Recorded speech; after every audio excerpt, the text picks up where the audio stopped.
This one's getting made in the car because if I don't make this one in the car, it's not going to get made. Okay, so this video is for you if as a kid you were designated as like the responsible one, you were mature, you acted so much older than your age, maybe you were called an old soul, you were just really well put together. As a kid, you just like figured things out. Adults really didn't have to worry about you. Maybe you also got along with adults better than peers. All of those characteristics are also why no one ever thought to ask you if you were autistic or to explore any fun little quirks that you had as a kid that now read as autistic. It's also why so many adults are not diagnosed or not identified as autistic until much later in life, because all of these kinds of behaviors are just normalized. Here's the thing about high masking autism. It doesn't just hide autism from people around you, it hides it from yourself, sometimes for actual literal decades. This video is going to reframe a lot of things for you if you were the type of person who as a kid was described as really responsible or gifted or very good at organizing things, kind of acted like a little adult. That was you, this is for you.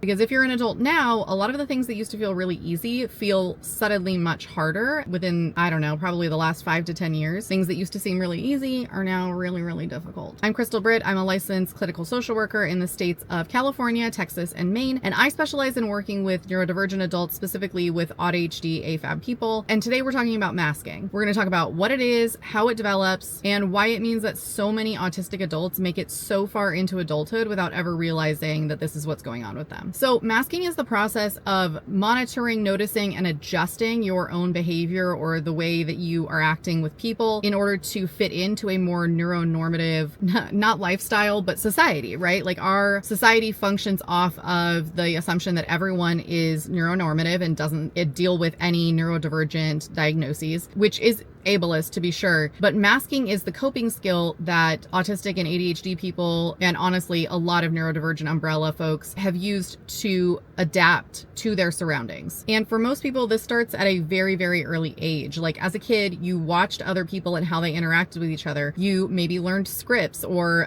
maybe they weren't framed as scripts then, but you watched the way people interacted with each other and would take certain phrases that you like or that got really good responses by your observation, and so collected those and used those throughout your life in order to replicate the same response from people. You were always paying attention to when to laugh, when to maintain eye contact, when it was acceptable to break eye contact, even though it may have been really exhausting and painful for you to do so. Learned how to perform competence in social situations really, really well. So well that you probably didn't even notice that it was a problem. In fact, you were likely so good at it that teachers labeled you as gifted, or if you had ADHD, were labeled as someone who could do so well if they just actually tried. You may have become the responsible one in your friend group, in your family, because it was one of the easiest ways for you to function and move throughout those spaces throughout your life. And nobody looked any closer because from the outside, masking looks fine. You look fine if you are masking. One of the things I hear most often from clients is, I thought autism looked different from me. And honestly, just that sentence alone explains why so many people do not get diagnosed until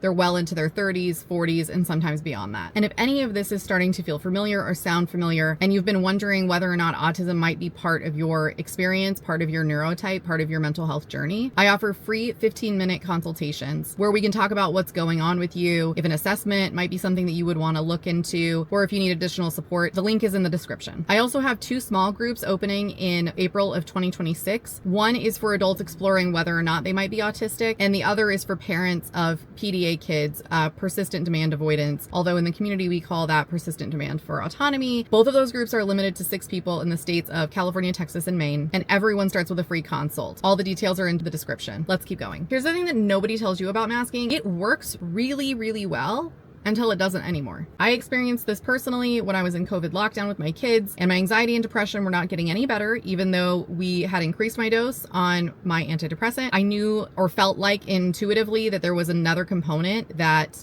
needed to be looked into. And so that's what I did. Masking is extraordinarily energy intensive. Every social interaction has so many layers involved in it when you're self-monitoring and you're trying to adjust your behavior and the way you're speaking or the way you're making eye contact or what your face face is doing, that we can burn so much energy just trying to maintain that mask. So sometimes it stops working. And with most late diagnosed neurodivergent adults, they usually have spent their whole adult lives creating routines or looking into systems or putting those systems in place in order to maintain that level of masking to compensate. They don't know that they're accommodating. They don't know that they're compensating, but that's what they're doing until they reach a point where they're like, oh my God, I cannot get up off the couch. Or getting out of bed in the morning takes an extreme amount of motivation and energy, because that success comes at a very, very steep cost. At some point, your nervous system cannot keep up with the demand that you are placing on it because it has done that for so long. It's important to mention that this is what burnout looks like for ADHD and autistic adults. And usually that's when people start to explore, or things come through their social media algorithm that's like, hey, might it be this other thing? And this is the most important thing I want you to hear. If you take anything from this video, I hope that it's this. Functioning well does not mean that you're not autistic, does not mean that you don't have ADHD. It means that you just learned how to survive socially, and you did it